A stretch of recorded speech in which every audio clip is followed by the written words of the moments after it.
শুভ দুপুর বন্ধুরা, অনেকটাই লেট হয়ে গেছে আমার ভিডিওটা করতে। অনেকক্ষণ ধরেই ডাকছে আমাকে খাওয়ার জন্য। ননদের বাড়িতে আছি, মানে দেবিকা সরকারের বাড়িতে আছি, দেবীর বাড়িতে। প্রথমে বলি ভাত কমা, তা কী কী দিয়ে খাবো, কী কী স্পেশাল করেছে আমার জন্য চলো দেখাচ্ছি।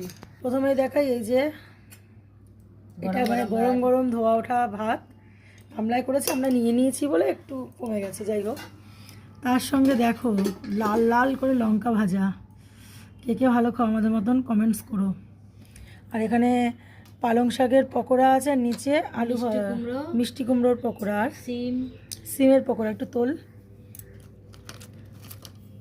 এটা এটা হচ্ছে সিম, এটা হচ্ছে সিমের পকোড়া, পালং শাকের পকোড়া আর মিষ্টি কুমড়োর পকোড়া এখানে।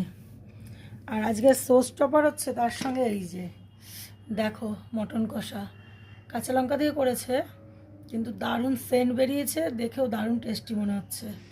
তো চলো আমাদের হ্যাপি